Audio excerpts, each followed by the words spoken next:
Andrew Cherico here with Clay Pascal, and welcome to our first episode of Up All Night. Hopefully, your new favorite late night show. How's it going, Clay? How you feeling? I'm feeling really good. I'm ready to get going. It's a new show, new environment. Say a little bit about you.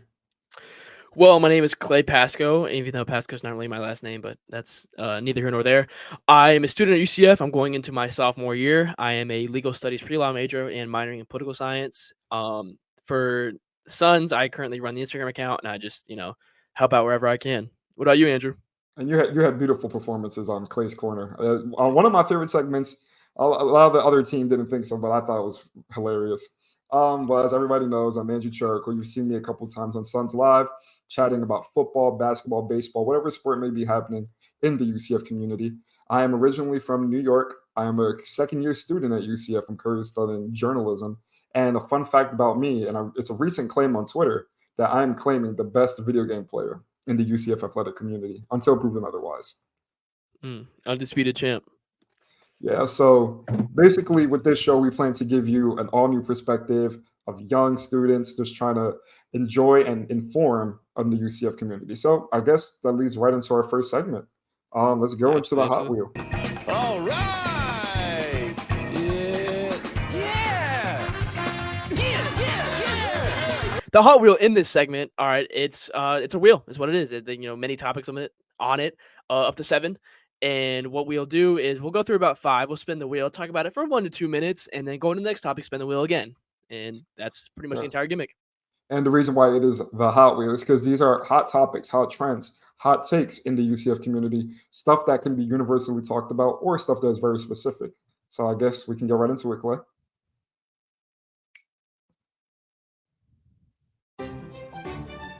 All right, with our first You- spin, we got the UCF baseball future powerhouse. I'll take the lead on this one. I would say it is trending in the right direction. It is way too early to say they're a future powerhouse, but the fact that they technically made it to the last 32 teams in the NCAA tournament is a crazy statement on its own, especially for first year head coach Rich Wallace. The reason why I say it is a little bit too early to say that is because when Johnny Dawkins came along to UCF, he brought the team to the NCAA championship with the team that had Taco Fall, and they make runs, and everybody thought we were going to be a great team, great UCF basketball team going forward. And not saying that Johnny Dawkins hasn't been a great coach. I think he's one of the better coaches in the league, very advisable, very knowledgeable of the game, but the teams just haven't been there to get them to that next step. We made NIT, sure, but does NIT mean powerhouse? Absolutely not. So I think we need to see a little bit more consistency out of these next 2 to 3 years to really call us a powerhouse. But I think we're closer than we've ever been. Absolutely, I think so too. And at the same time, though, not to play devil's advocate, but Greg Lovelady, I believe, also made the NCAA tournament his first year in 2017. He also, I believe, they won the American as well. Tournament and yeah, postseason berth, and never made one after. Had pretty underwhelming seasons after the fact. So I would advise us not to get uh too excited too early. I don't want to be set up for disappointment again. One of the benefits I would say though is Big 12 pull. Teams players want to come play for a Big 12 team and athletic organization. That's what they're getting now. That the possibility is better now because of the recruiting possibilities. So yeah. All Absolutely, right, moving absolutely. on to the next spin. On to the next one.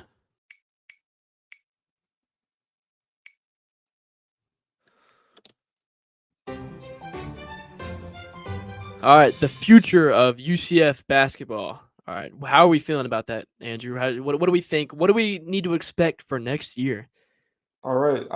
Looking back at the basketball team that played last year, the 2023 team, it was an interesting team. It was a team in a new era of college sports with the NIL era, the transfer portal era.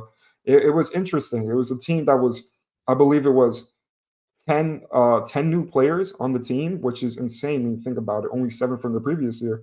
And I believe it is actually going to be less players on this team than the one that's coming next year. So it's just been Johnny Dawkins has basically been building teams with one transfer portal season, and it's hard to do. But once again, the pull of the talent in the Big 12 is going to be extrememely helpful in building this new team. And I think the pull of Mikey Williams, Benny Williams, JJ, he's Forgot his name, blanking, but he played at Memphis, where he was supposed to play at Memphis with Mikey. And they're gonna have a lot of highlight reels together. The team, from when I looked at the roster, it is very long and athletic, and I feel like that's Johnny Dawkins' style. I feel like the 3-and-D kind of a thing, the very lanky athletic. Hey, the team's motto is defense.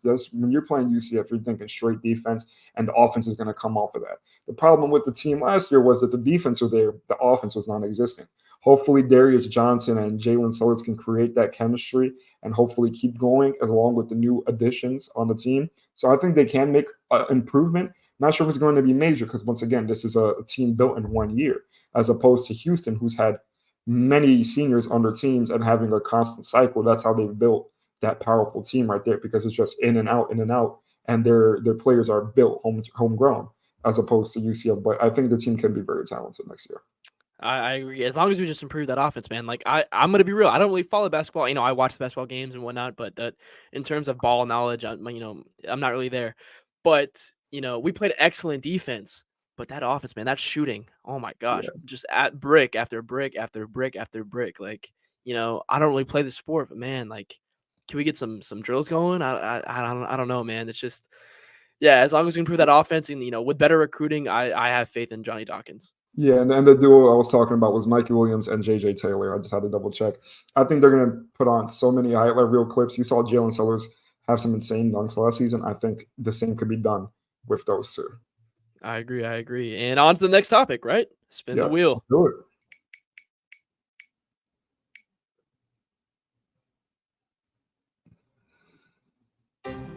Okay. Group of 5 playoff. All right, I like where this one's going. All right, you take lead on this one. Let me hear what you got. All right, so it was proposed in a meeting, I believe, with a bunch of athletic directors to give the Group of 5 football teams their own playoff and not have their automatic bid into the current 12-team college football playoff. And there was a lot of controversy around this, especially being from UCF, a former Group of 5 team, and being in the Power 5. There was a lot of debate around this, and being able to have access to the playoff and be able to have access to win a national championship. And my thoughts on it is I'm for it. I am for a Group of 5 playoff. All right. So the whole idea is that you want to be included. You want to have access to the national championship. But I think the reality is, especially in this era of college football that we're in now, that's not possible. I believe a Group of 5 team is capable of maybe upsetting a team in the playoff. But they don't have the depth, they don't have the money, they don't have the funds, they don't have the ability to go 3 straight games of playing top 10 teams in the nation and winning a national championship. All right. I don't think we're ever going to see a 2017 UCF again. I don't think we're ever going to see a 2021 Cincinnati again, or a 2006 Boise State. The disparity between the Group of 5 and the Power 5 is growing, and it's only going to continue to grow as long as NIL is here, as long as pretty much as long as the NIL is here and as long as there is a transfer portal. Absolutely. I think that has kind of killed the idea of a Group of 5 team being able to make it all the way. Yeah, it's a really hard concept, because then, like you said, there could be a team like UCF that just plays so well together. The team chemistry is there, and they just surprise a ton of people, and then they just simply won't get the chance to shine.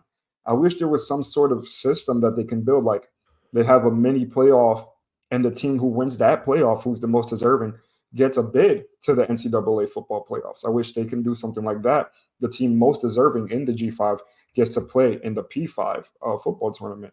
But like you said, it's with this new era of college football, transfer portal, NIL era, it's so hard to, like you said, have that team again. I think absolutely. The disparities, the blue chip recruits, nobody even thinks about wanting to play for those schools unless you're forced to. If you have the option to play anywhere else and you get solid playing time, it's just not going to happen. And sometimes players leave. Like even with UCF, we had players come in the spring transfer portal and leave as soon as it ended, and towards the end.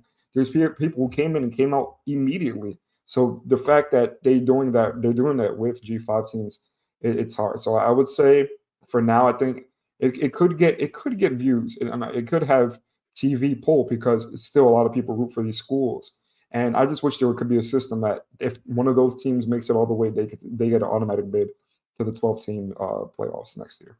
No, I agree, but I think too, even if you do have that mini playoff for the group of 5 teams, they're going to be just so tired by the time they get to the college That's football playoff. a good point. They're going to be a free. I'm just worried they're going to be a free bye week for whoever plays them. You know. Absolutely, good point.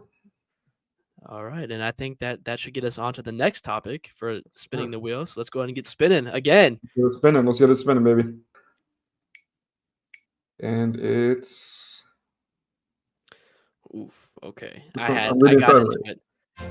Oh my I God. got into all right. Does UCF have the best logo in college athletics? Oh man, this is so hard to say because it's my alta mater. It's Wu It Iran. is, and It's us, but no, we don't. and I got into it on Twitter because someone said, what do you think is the best logo in college athletics? And I put both Florida State and Florida. I think they have iconic logos, great logo. I love the Seminole head, and as much as I hate the Gators, the Gator head is iconic. It's a great logo. It is, and actually, those are the two I had in mind.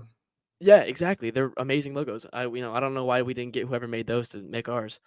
And all I said was that UCF, the stack logo, right behind you, Andrew, is a 7 out of 10 at best.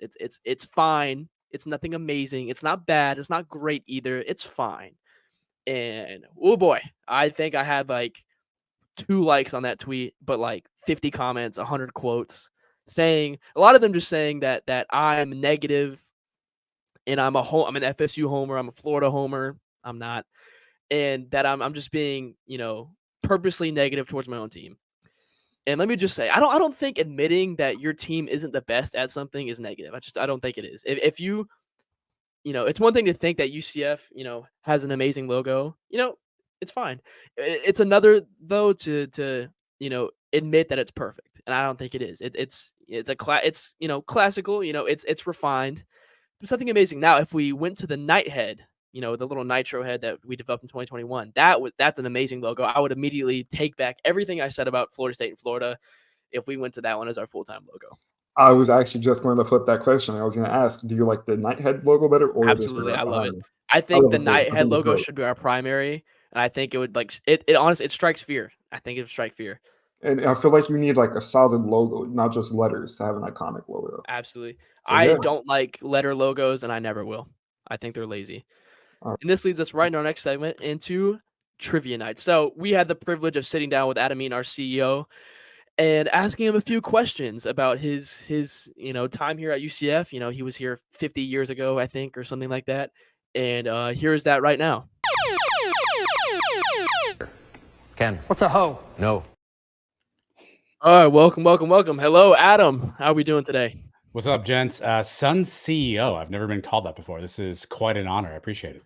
I didn't really know what else to put there. I don't know what to call myself either. That's great. Yeah, I'll take it. I'm gonna have Trace call me CEO from now on.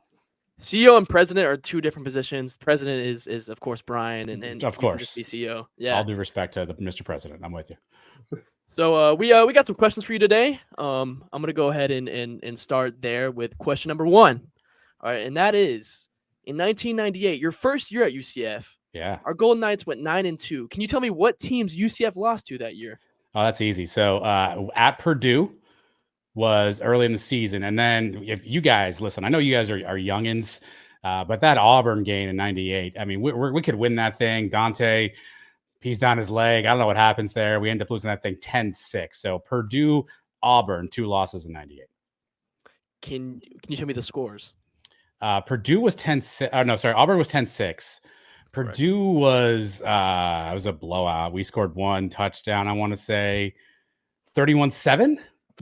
35-7, but we'll give it to you. That is so close. Honestly, the fact that you remember that, I'm not calling you old. Yeah. But 1998. No, I'm old. No, you're there. Well, let me tell you why. I don't know if we have time for me to expand on this show or not. I'm CEO. I'll do what I want, right? That was the first game that we were actually on ESPN. So back in our day of 90, like you couldn't get games on TV. Like you were listening on the radio, or you had to like watch the bottom line and hope that ESPN News or something put it on. And that was on ESPN. It was like, I think it was a noon kickoff at Purdue. So that's why I remember that game distinctly, because it was like, holy crap, we're actually on TV. Like we're not on Sunshine Network. And then we got embarrassed. Okay. It's a bummer. All right. For the second question, we're going to go back to 1998. When UCF's invite to the Oahu Bowl was dropped, they had a chance to be invited to the Sun Bowl. However, this 7-5 team was selected instead. Who was it? Ooh, the Sun. Ooh.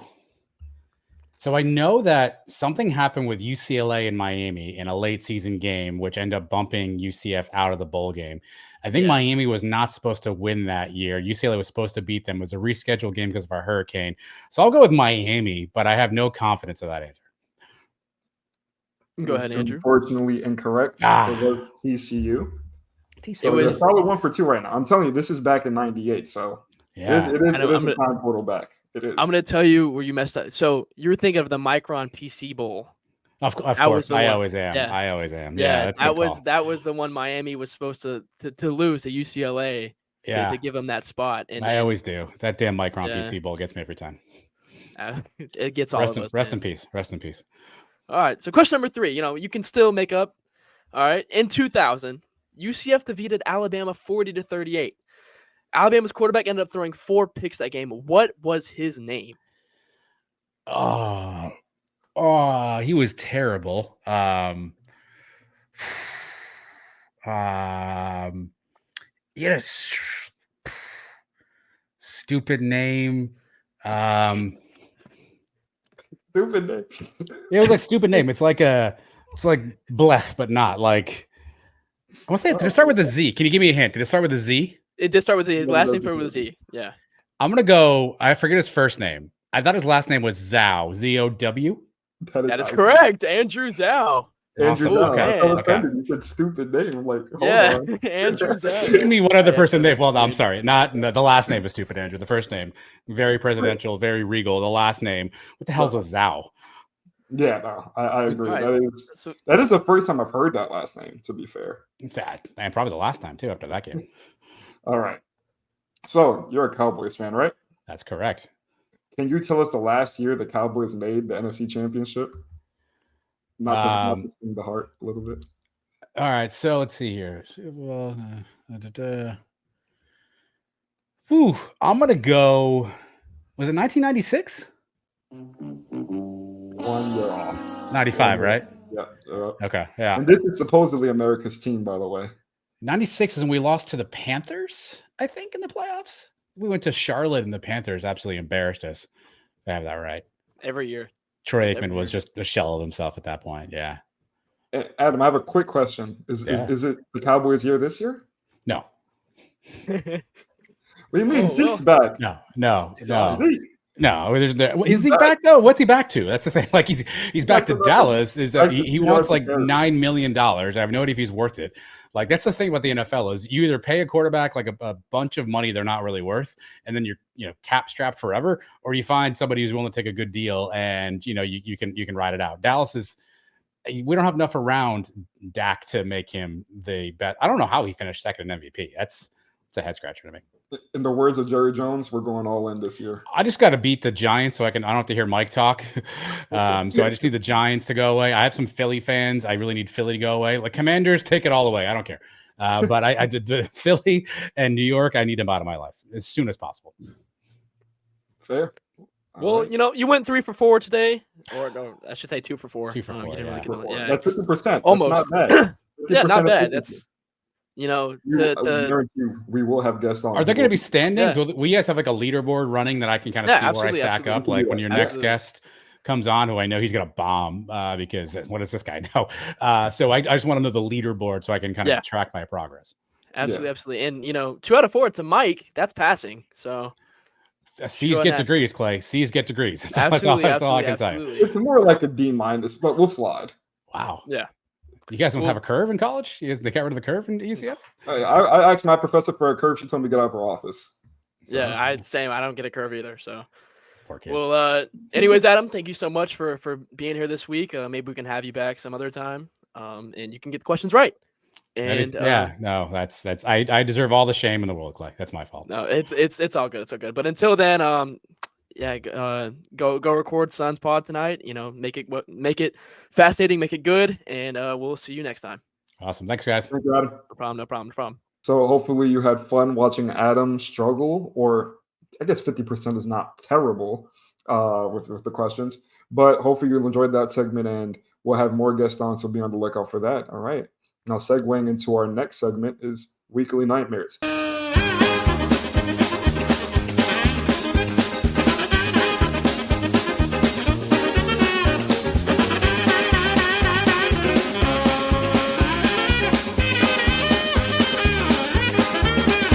Around the UCF community, there's plenty of weekly nightmares, whether it be stuff happening on campus, stuff happening athletically, or stuff happening around the country. For this one, we're getting a little bit more specific. As we spoke about earlier, we had UCF in the round of 32 for the NCAA tournament in baseball. And let's just say this was our weekly nightmare. Let's talk about that fifth inning. Well, actually, all right, so I wasn't able to find the highlights, all right? So I did something too. Okay, I emailed ESPN. I was like, "Hey, I need the highlights for this game. Could you please send it to me?" And they have this thing called a visualization. So like, all right, we have the visualization for it, and they were able to send me this. I am a god, you dull creature, and I will not be bullied by that.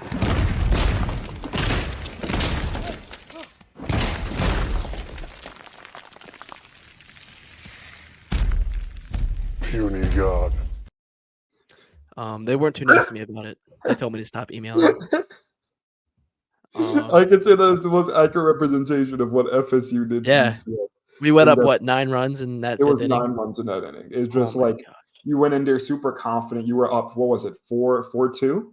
Or was it 4-2 or 4-0? I'm not sure. It was one of the No, it was 2-0. 2-0. That is correct. It was 2-0. Excuse me, 2-0. And Jack Ziska hit that home run early in the game, and everything is feeling like, oh my God, we have a chance. Bam, FSU just unloads the hammer on us and just goes absolutely bananas. It was our weekly nightmare because, without that fifth inning, UCF could have went further, would have made it to their first super regional. Yeah, I did not have fun watching Still the game. Tremendous results from UCF in that tournament. Absolutely. Exceeded all expectations. But, man, that fifth inning was brutal. It was something, for sure. As someone who doesn't really like baseball, I watched, of course, I was taking watch UCF baseball regardless. It hurt. My dad's a Florida State alumni, so he's a Florida State fan, and having to watch that game with him looming behind me with a grin on his face, enjoying it. He enjoyed it. It was rough. I was just hoping at the very least we could win one of them and force a game 3 on Monday. But it's fine. Florida State was just a better team. They just were. Sometimes it just comes down to they were obviously the better team. They came to play. I don't think it helped either that we played a game earlier that day against Stetson. Yeah. But, still a great season. Rich Wallace and really outdone themselves. So, yeah. All right. I think this speaking of weekly nightmare, we almost have another weekly nightmare. It's not really a weekly nightmare, though. It's more of just a throwback. Throwback. And today. Yeah, you go ahead. Oh, yeah. I mean, it can be a nightmare for sure, but I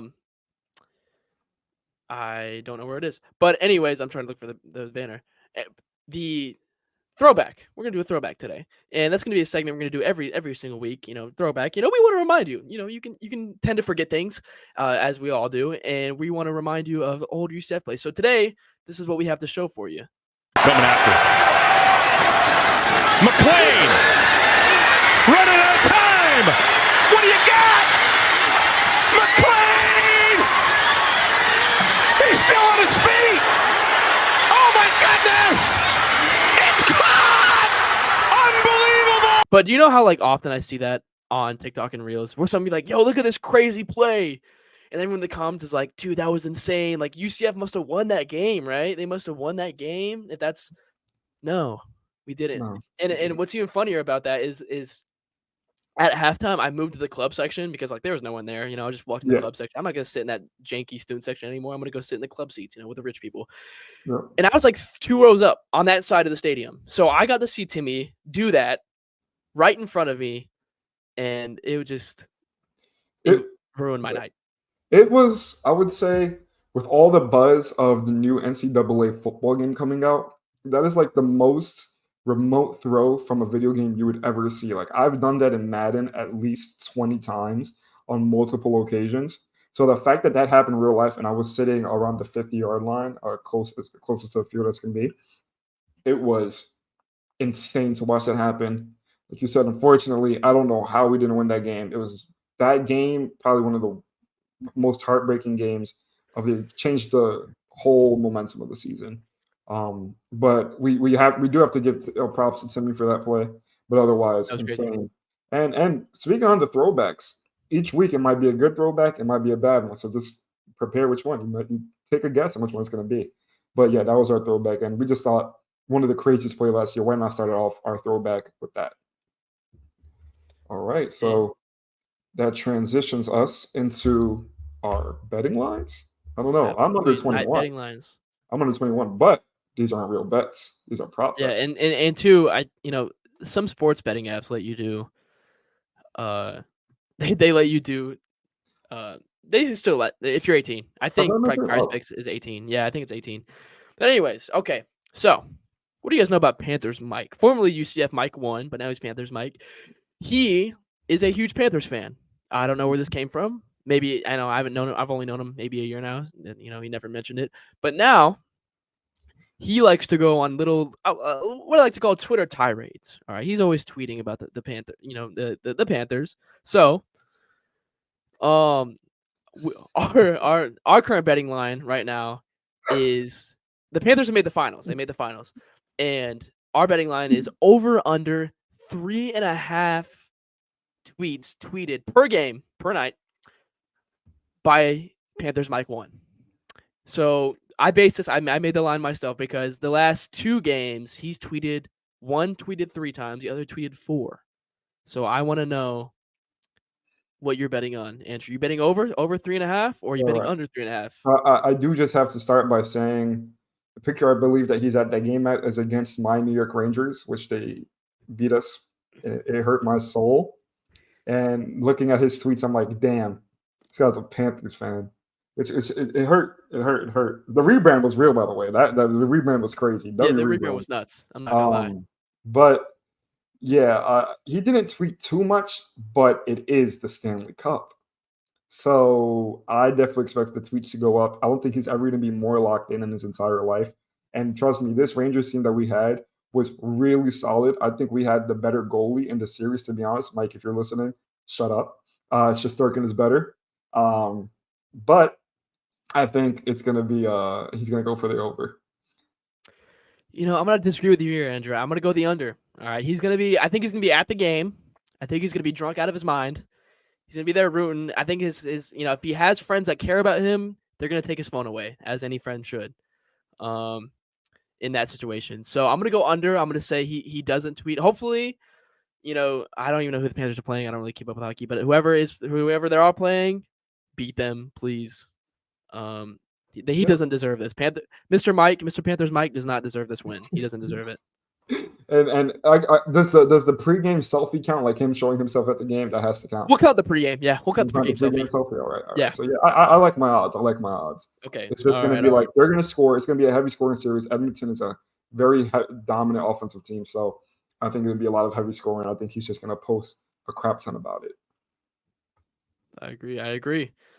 So I believe this goes right into another little bit. We're our top 5 list. So today we're going to do top 5 players to be drafted from UCF. If you don't know what that means, University of Central Florida, or the NFL just says Central Florida, and a lot of players to choose from, a lot of options. I feel like this could go any other way or a lot of ways. So Andrew, I'll let you go first. Who's your number 5? My number 5. Oh, okay. This is a little bit of a plot twist, but I had such a hard time picking between Blake Bortles and Latavius Murray. Okay. Obviously, Latavius Murray, Pro Bowler, I believe a one-time Pro Bowler, had a very successful career for the Raiders, and then he went to the Ravens sometime later in his career. But overall, a solid NFL running back and lots of longevity, lots of career highlights. But then it's the boat. You have the boat. And absolutely. The boat, man. And he doesn't have as much career achievements or accolades, but I feel like that I forgot what year it was, but that year he made it to the AFC Conference Championship. I believe it was against the Pats. That was a special run. Super special run, super special for everybody in Florida. Jacksonville. And it solidified him as a legend in Florida. So I think he's going to be my number 5, Blake Bortles. All right, I went a little different. I'm gonna go Matt Prater, kicker. Such a Matt good pick. Prater, and yeah, played longevity. Played for a while. Is he still playing? I think he is. He might be still playing. That guy's I insane, think he by is. the way. He's My so ball good. knowledge out there. Yeah, he still plays for the Cardinals. Yeah, that's Well, insane. He is, and legit, probably still one of the strongest legs in the league. Yeah, absolutely. Whenever I might played be a with him in Prater Madden, I jersey. would like hammer 60 yards with him, like to win the Yeah, game and stuff like that. So much fun. Madden thinks he's Justin Tucker, but All right, and I guess we'll go in the same order that we were. If yeah, we're what go you go to prefer- 4. Yeah. You go to 4. All right, Yeah. I'm gonna go with Brandon Marshall. And Okay. some people think that's a little low on the list, but when you see the other 3 people I have, it'll make sense. But Brandon Marshall, personally, I think is one of the better receivers in the history of the NFL. Not saying top 10 or top 15 by any means, but he can most certainly make those top 50 lists if you put all the player talent together plus the career achievements. He had a successful time, very successful time for the Bears. He had great success on my New York Jets. I'm such a Jets fan, diehard Jets fan. So he had some special moments, multiple time Pro Bowler. I think he's special, and of course, a legend in the Florida community once again. So I got him at number 4. My number 4, I'm gonna go with Josh Sitton, former offensive guard for UCF, and a Green Bay Packer. Made 4 Pro Bowls, won a Super Bowl with the Packers. I feel like offensive linemen go under the radar a lot, and linemen in general do. And he's just consistency. He made my number 4. Interesting. Okay, that'll be interesting later on.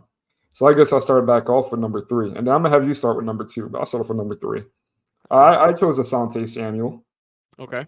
I feel like Asante Samuel, he had some recent disagreements with cornerback Sauce Gardner, which went viral a couple months ago. But Remember that? I still think Asante Samuel is one of the better corners to play in football. He had a nickname, I believe it was like the Pick Six God or whatever it was, like something ridiculous like that. But he was known for pick sixes. Whenever he caught that ball or an interception, he was taking it back to the house. Super Bowl champion with the Pats, I believe, and he had a ridiculous career for the Falcons. He's number 3. So my number 3 is Brandon Marshall. Okay. In fact, I was watching one game earlier today where he had, I think, 19 catches in a game when he was on the Broncos. Yeah, and that's a real record. yeah, I freaking forgot about the Broncos era. yeah, freaking insane. He had like 300, like over 300 yards in that game. Nuts. He had like 3 different primes. Yeah, It was like almost every team he went to, he was dominant in some sort of fashion. yeah, he was consistent some would call UCF a wide receiver school because of the wide receivers we produce. Hey, Javon has a chance. Javon has a good chance. He does. Make All a right, good you name start for with us. number 2. All right, number 2, I have Asante Samuel right here. Okay. I think we might both have the same number 1. I think that one's pretty obvious. But Asante Samuel, consistency, beefing with Sauce Gardner, you can't pass him up. He's by far, I'd say, the best defensive player to ever come out of UCF in our history. Okay, at number 2. It's going to get really controversial really fast, guys. Dante Culpepper. Bro. Yep. And I'll tell you why. Okay. All right. I believe it was 3 or 4 Pro Bowls that he had. And overall, one of the better quarterbacks of all time. Right? Like you can put him easily in the top 15 list. I'm not sure top 10. Top 15, yes.